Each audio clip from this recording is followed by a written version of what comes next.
ህይወታችን ዋስትና እርሷ ናት። ገብርኤል ቤተክርስቲያን አካባቢ የሚኖሩ ናቸው። ከነኚህ መካከል ላይ አንደኛው ዲያቆን ነው። ዲያቆን ኢዮብ እጅጉ ይባን ማስነካት የለብንም። መጠበቅ ያቆም ጀምሮ መንግስትን ለመቃወሚያ ነው የተጠቀሙትና እንዴት እኔም አወግዛለሁ ግድያን ትላላችሁ?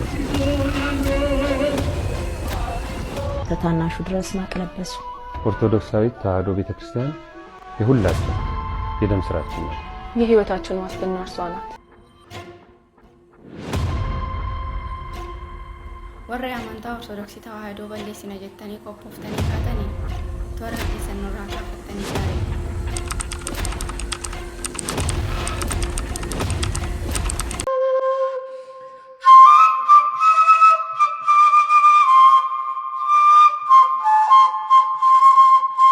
ናዳና በሌሎች አካባቢ የአርሲን የኦርቶዶክሳውያን ግድያ በመቃወም የተለያዩ ሰላማዊ ሰልፎች እየተደረጉ ይገኛሉ።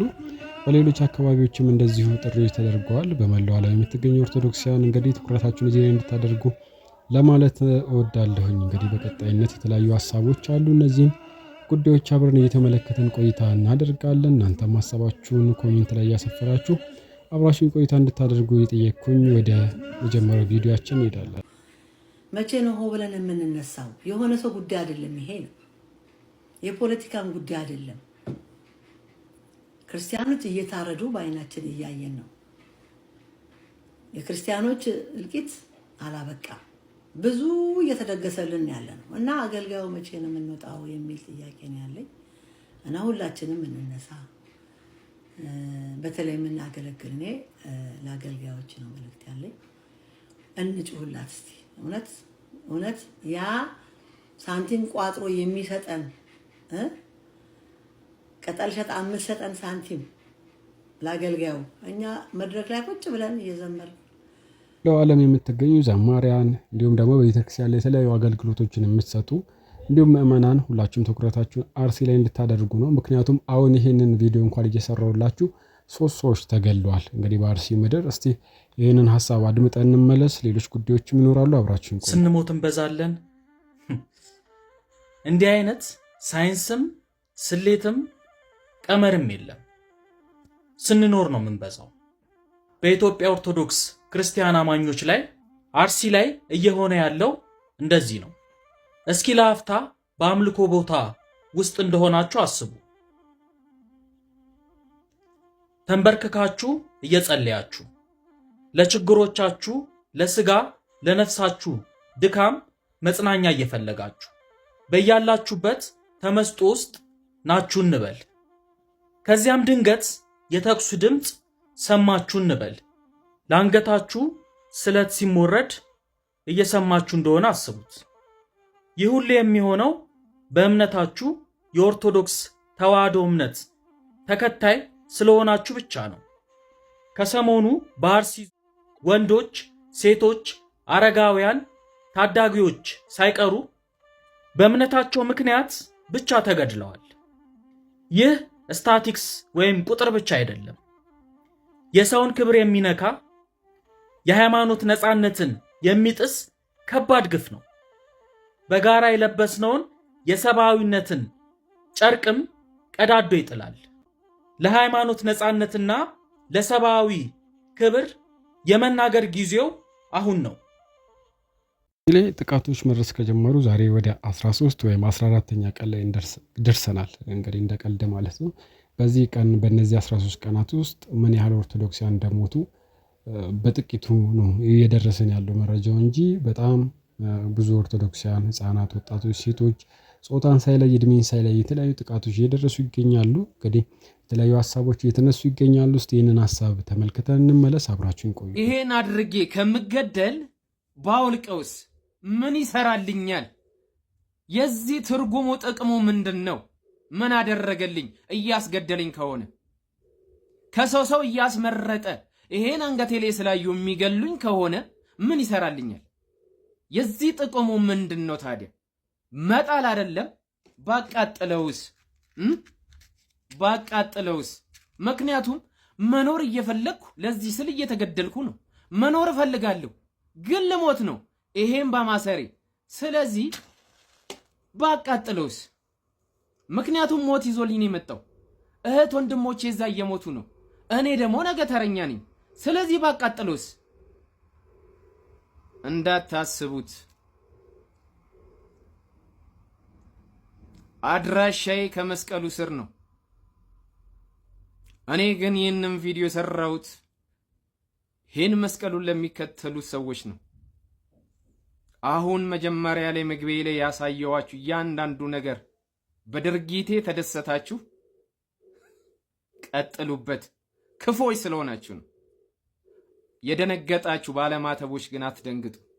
ግን ጥያቄ ለእናንተ ነው። ጥያቄ ለእናንተ ነው። አያችሁ፣ ማተብ የምናስረው አንገታችን ላይ የምናደርገው ለአንገት ማስዋቢያ ነው? ለጌጥ ነው? እስቲ ንገሩኝ። ለጌጥ ነው እንዴ? አንገታችን ባዶ እንዳይሆን ነው። እህት ወንድሞቻችሁ ይህንን ስላሰሩ እየተገደሉባችሁ፣ እናንተ ድምፅ ያልሆናችሁ ባለማተቦች፣ ስለ እህት ወንድሞቻችሁ ያልተቆረቆራችሁ እናንተ ይህን ያሰራችሁ ሰዎች ምንድናችሁ? እስቲ ንገሩኝ።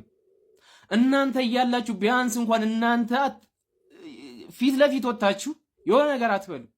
ቢያንስ እህት ወንድሞቻችሁ ማተብ ላሰሩት ወገኖቻችሁ ድምፅ ሲሆኑ ቪዲዮ እንኳን ሲለቁ ቪዲዮቻቸው ሪፖርት እየተደረገ ሲወርድባቸው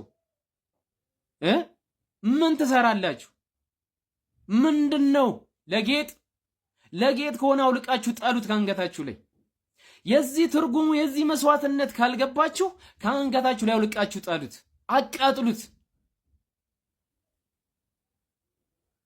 ይህ መስቀል እኮ ይህ ማተብ እኮ የመስዋዕትነት ነው። ኃጢአታችን የተደመሰሰበት ነው። ለኃጢአተኞች ሲል ኢየሱስ ክርስቶስ እዚህ መስቀል ላይ ዋጋ ስለከፈለ አንገታችን ላይ አርገን ስለሄድን እየተገደልን ከሆነ እናንተ እንኳን የማትቃወሙ እንኳን ከሆነ ለሚቋወሙት ወገኖቻችሁ ወንድሞቻችሁ ቪዲዮአቸው እንኳን እንዲታይ ብዙ ሰዎች ጋር እንኳን እንዲደርስ እማታደርጉ ከሆነ አዎ እናንተ ክፉዋን ናችሁ። በመጀመሪያ መግቢያ ላይ ይህንን ላቃጥል ስለ የተደሰቱ ሰዎች አሁን ያስወርዱታል ይህን ቪዲዮ። ምክንያቱም ደስ አይላቸውም። ባለማተቦችን ሲያዩ አይላቸውም። ወዮላችሁ። ዛሬ በእህት ወንድሞቻችሁ የደረሰ ነገ በእናንተ ቤት ላይ አንኳኳል። አይቀርም። ትናንት የነሱ ነው፣ ዛሬ እኔ ነው፣ ነገ ያንተ ነው። ቢያንስ እንኳን ቪዲዮቻችን እንኳን እይታ እንዲያገኙ ብዙ ሰዎች ጋር ደርሰው ሰዎች እንኳን እንዲያውቁት አታደርጉማ። ተው፣ ነገም የናንተ ተራ ነው። ምናልባት ዛሬ በወርቅ ሚዛን ላይ ብረት እየተመዘነ ሊሆን ይችላል። ምናልባት በወርቅ ሚዛን ብረት እየተመዘነ ሊሆን ይችላል። ጊዜው ሲደርስ ግን ወርቅም ወደ ወርቅ ቦታው ይመለሳል። ብረትም ወደ ብረት ቦታውነቱ ይመለሳል። ብረት በብረት ሚዛኑ፣ ወርቅ በወርቅ ሚዛኑ ከፍ ብሎ ይመዘናል። አይቀርም። ድንግል ማርያም አማላጅ ናት። አያችሁ፣ አማላጄ አትጨክንም በእኛ። ዛሬ በተለያዩ ዓለማት የምንሰማቸው ግፎች እኛው ሀገር ኢትዮጵያ ውስጥ ገብተው የገፈቱ ቀማሽ ሆነናል። እኛው ኢትዮጵያውያን እንግዲህ ባለማተቦች ማተባችሁን ለምን አሰራችሁ፣ ለምን ኦርቶዶክስ ሆናችሁ በማለት ኦርቶዶክሳውያን ወንድምና እህቶቻችን ላይ በጣም ግፍ እየተሰራ ይገኛል። እንግዲህ በዚህ ሰዓት ዝምታ መምረጥ ማለት ነገሮችን ችላ ብሎ ማለፍ ማለት በራሳችን ላይ ገዳይ ስልጣን እንደመስጠት ነው። እስቲ የዚህ ወንድማችንን ሐሳብ አድምጠን እንመለስ። አብራችን ቆዩ። በአርሲ እየደረሰ ያለውን ግድያ በተለይ በኦርቶዶክስ ክርስቲያኖች ወገኖቻችን ላይ እየደረሰ ያለው ግድያ በተለያየ መንገድ ነው ፐርሲቭ የተደረገው። አንዱ እኛ ያው ወንጌላዊ ነኝ ይላል፣ ክርስቲያን ነኝ ይላል። በጣም ልጅ ነው የአስተሳሰብም እና ምን ይላል? በጣም ፖለቲሳይዝ አድርጎት መንግስትን ለመቃወሚያ ነው የተጠቀሙትና እንዴት እኔም አወግዛለሁ ግድያን ትላላችሁ? በጣም በቁጣ ነው ለሚለውና እና እሱን እንግዲህ እንደዚህ አይነት ድምጾች የእግዚአብሔር መልክ ተሸካሚ የሆነው ሰው ሲወገድ፣ ሲገደል፣ ሲገፋ፣ ሲጠቃ፣ አካላዊ ጥቃቶች ሲደርሱበት ብዙ የሚያሳስበው ፖለቲካው ወይንም በቃ ይሄ ኮንስፓየር አድርጎ የሰውን የውስጥ ሚስጥር መፈተን እንጂ የምር ሰው ተገደለ፣ የምር ሰው ሞተ የሚለው እሱ ብዙ አያሳስበውም። በነገራችሁ ላይ በሁለት ዓመት ውስጥ የተገደሉ አንዳንድ ቁጥር በተለይ በአንድ ወረዳ ብቻ በወር ውስጥ 5 ሰው ይገደላል የሚልን ቁጥር ይሰጣል። 114 115 ሰው ይገደላል። ሊያውም ቁጥር ያወቀው ነው ይሄ እና ይህንን ለምድሮ ለፖለቲካ ያዋላችሁት የሚል አይነት ይሄ በጣም ነውረኛ የሆነ ድምፅ በጣም ልንሰማው የማይገባ ድምፅ እንደሆነ በደንብ መታሰብ አለበት። ሰው የእግዚአብሔር መልክ ተሸካሚ መሆኑን በጣም ማስመር አለብን። ይሄ ሰው በምንም መንገድ መወገድ የለበትም። በምንም መንገድ አትግደል የሚለው ትእዛዝ እግዚአብሔር ሰውን ከሌላው ፍጥረት ልዩ ያደረገበትን ምክንያትም እየተናገረ ነው። ሰው ከሌላው ፍጥረት ልዩ የሆነው በማሰብ በአንጎሉ በማሰብ ብቃቱ በብልሃቱ በምናምን አይደለም። ሰው የእግዚአብሔር መልክ ነው፣ ኢማጎዴ ነው፣ ኢሜጅ ኦፍ ጋድ ነው። በቃ በምንም ተአምር ኖት እኮ እኔ ክርስቲያን ወገን ምናምን ስለሆነ አይደለም። በምንም ተአምር ሰው መገደል የለበትም። የእግዚአብሔርን አምሳል ኤክስክሉድ የማድረግ የመወገድ የማስወገድ ምንም ስልጣን የለም። የመጠበቅ ህይወትን የመንከባከብ ህይወትን ኢንጆይ እንዲያደርግ የማድረግ እንጂ። ስለዚህ በየትኛውም ሰዓት ይሄ ሳይፈጸም ሲቀር ድምፅ መሆን መቻል አለብን። አንድ ሰው ላስታውሳችሁ፣ ዲትሪክ ቦኖፈር ይባላል። በሁለተኛው ዓለም ጦርነት ናዚ ሂትለር ስልጣን በያዙበት ወቅት የነበረ አንድ መጋቢ እንዲሁም የነገር መለኮት ሊቅ ነው እና አንድ ነገር እንግዲህ ከሱ መውሰድ የምንችለው ክፋት በጣም ሲያገነግን ሉትራን ቸርች ከናዚና ከዚህ ከማነው ስሙ ከሂትለር ጋር አብራ አብዳ ነበር። ክሬዚ ሆና ነበር እና በዛ ወቅት ነው የተነሳው። ይሄ ሂትለር የምትሉት ሰውዬ አንታይ ክራይስት ነው አለ። ምክንያቱም መንግስትም መሆን ይፈልጋል፣ ንጉስም መሆን ይፈልጋል፣ የሃይማኖት መበየንም ይፈልጋል ሃይማኖታዊ ነገሮችን እና ክፋት እየተደረገ ኖት ቱ ስፒክ አለመናገር መናገር ነው፣ ለክፋቱ መናገር ነው። ኖት ቱ አክት ኢዝ ቱ አክት ይላል። ምንም አይነት ድርጊት አለመውሰድ፣ ምንም አይነት ንግግር አለማድረግ፣ ምንም አይነት ዋቢ አለመሆን፣ አድቮኬት አለማድረግ ከክፋቱ ጋር መተባበር ነው ይላል እና ይህንን የሚልበት መሰረታዊ ምክንያት እያንዳንዱ ሰው ቨልነረብል የሆነ ሰው የተጠቃ ሰው ውስጥ ክርስቶስን ማየት መቻል ስላለብን ኢየሱስ ክርስቶስ በዛ ውስጥ ስላለ ይላል እና ሁልጊዜ የእግዚአብሔር መልክን የእግዚአብሔርን ኢሜጅ የእግዚአብሔር መልክ ተሸካሚ ሲወገድ አብረን ከማንም ጋር መጮህ መቻል አለብን። ይህ የሃይማኖት ወገንተኝነት አይደለም። አንዳንድ ልጆች የአእምሮም ልጆች ስለሆኑ ገና በጣም እድገታቸውን ስላልጨረሱ እነሱን ዝም ማሰኘትን መቻል አለብን። ምክንያቱም ይሄ ክርስቲያናዊ አመለካከት ስላልሆነ ክርስቲያናዊ እይታ ስላልሆነ ዝም መባል መቻል አለበት። እንደዛ አይነት ድምጾች ለማለት ነው። ለመቆም የግዴታ ኦርቶዶክስ እምነት ተከታይ መሆን አይጠበቅም። የሰው ልጅ ሰብአዊ እንደ ሰው ማሰብ የሚችል ሰው ይህን ነገር ወጥቶ መቆም ይኖርበታል። ምክንያቱም ዛሬ ኦርቶዶክስ ላይ ተደረገ ማለት ነገ ሌሎች ቤት የማይመጣበት ምንም አይነት ምክንያት የለም።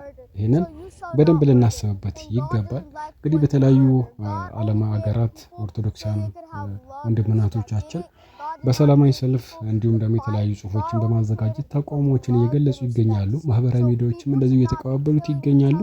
እነዚህ ነገሮች ትኩረት አግኝተው አቅም አግኝተው ወደፊት እንዲወጡ እናንተ ማህበራዊ ሚዲያ ላይ የምትጠቀሙ ኦርቶዶክሳውያን እባካችሁ ድምፅ እንድትሆኑ ለመጠየቅና ለማሳሰብ እወዳለሁ። እስቲ በቀጣይነት አንድ ቪዲዮ አስመለከታችሁና ወደ ሌሎች ሐሳቦቻችን እንሄዳለን። የትም እንዳትሄዱ፣ ፍትህ እንዳትጠይቁ፣ የተዋህዶ ልጆች ተገለው ይለቁ። እንዴ ለምን ትላንት በዝቋላ የካህናቶች ሞት ፍትህ ማለታችን ነገር አባባሰ። ዛሬ በአርሲ የወጣቶች ደም የህፃናት ደም በየጠጋ ጥጉ እንዲየፈሰሰ የአባቶች ፊት የእናቶች ፊት በእንባና በሐዘን እንዲከጠቆረ ፍትህ የሚለው ቃል ወረቀት ላይ ብቻ ጽፎ ነው ከቀረ እናንተም ብትሆኑ ቪዲዮ እንዳሰሩ ከቶም እንዳትሉ ድምጻችን ይሰማ። ዝም ነው የሚባለው፣ ጭጭ ነው የሚባለው። በእውሮች ዓለም በዱዳ ከተማ ዝም። ህይወታችን ዋስትና እርሷ ናት። እርሷን ማስነካት የለብንም። መጠበቅ አቁም ጀምሮ እስከ ታናሹ ድረስ ማቅለበሱ ኦርቶዶክሳዊት ተዋህዶ ቤተክርስቲያን የሁላችን የደም ስራችን ናቸው። የህይወታችን ዋስትና የአርሲ ጉዳይ ምላሽ ሳያገኝ የኦርቶዶክሳውያን ጉዳይ መልስ ሳያገኝ ሌሎች ጉዳዮችን የምንዘግበው ኦርቶዶክሳውያን ዩቲዩበሮች፣ ቲክቶከሮች እባካችሁ ወደ ቀልባችን ተመልሰን ቅድሚያ ለቤተክርስቲያናችን ለእውነታችን እንድሰጥ በዚሁ ለማሳሰብ እወዳለሁ። በሌሎች መረጃዎች በሌሎች ጉዳዮች እስከንገናኝ ድረስ ሰላም።